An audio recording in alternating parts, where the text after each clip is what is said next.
With so much going on in the workforce, how are you staying current? Tune in every other week to keep up with the latest people and culture headlines. The show works best if you give us feedback and engage in the comments. I'm Heather Larson. I'm Eric Riordan, and this is The Latest. Let's go. Well, welcome back to the episode of The Latest. Today, we're joined by my friend, Mike Riordan, CEO of Benefit Ed.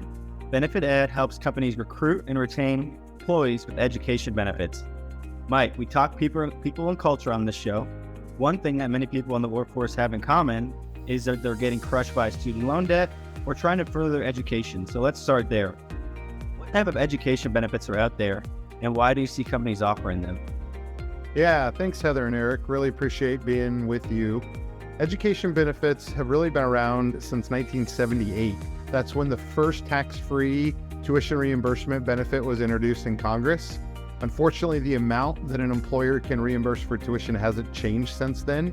So the most common education benefit is still tuition reimbursement, where an employer can reimburse their employees for education expenses up to $5,250 a year.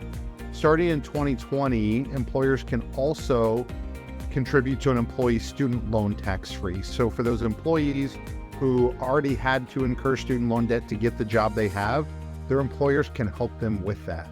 So those are the two main types that we see, but there's a lot changing in the space right now, especially with the passage of Secure 2.0. Well, I'm glad you brought that up.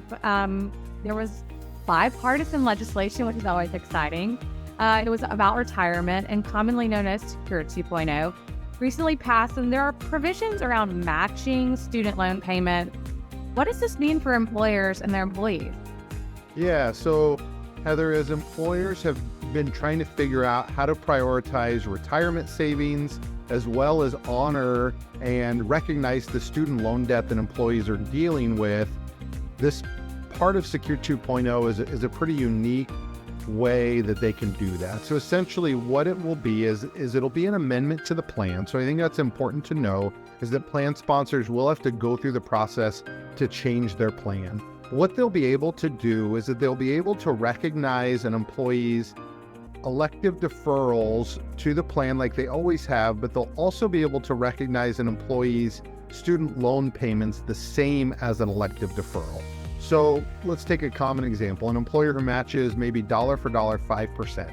I can continue to contribute to that retirement plan like I always have at 5%, or with this, I can just pay 5% of my compensation to my student loan, and my employer will match to the retirement. So that's a really important piece, that the employer's match dollars are always going into the retirement plan.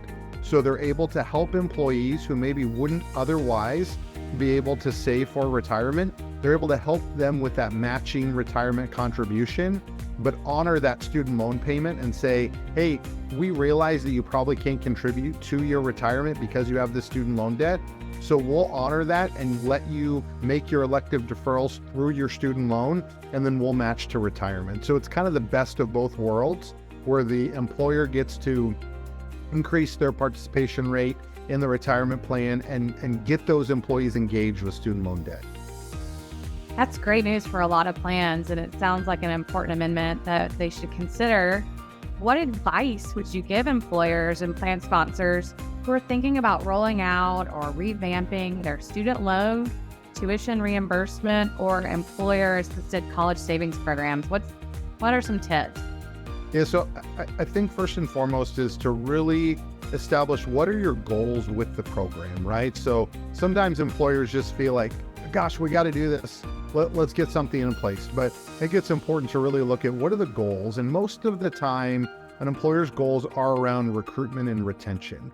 One of the great things about these education benefits is that they're not part of ERISA, so they don't carry a lot of compliance and other measures with them, and they provide for a lot of flexibility from the employer. So most programs can be customized and really directed where the goals need to be. So whether that's goals around recruitment or retention or budget goals that they have, I think it's important to kind of start there and figure out what they want to accomplish and what sort of a budget that they have.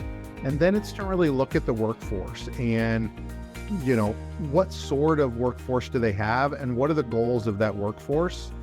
whether it be around going back to school, around people who already have student loan debt to get the job that they had, or maybe there's goals around saving for retirement, and the new Secure 2.0 stuff is really things they should be looking at. So I think it starts with the goals of the employer and what they're trying to help their employees accomplish.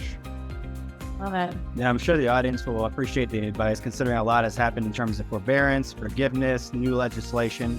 So you as a viewer, if you're looking for guidance on all things employee benefit related, connect with Mike. We'll tag him in this post, or check him out at youbenefited.com. That's our show for today. Hope to see you again soon.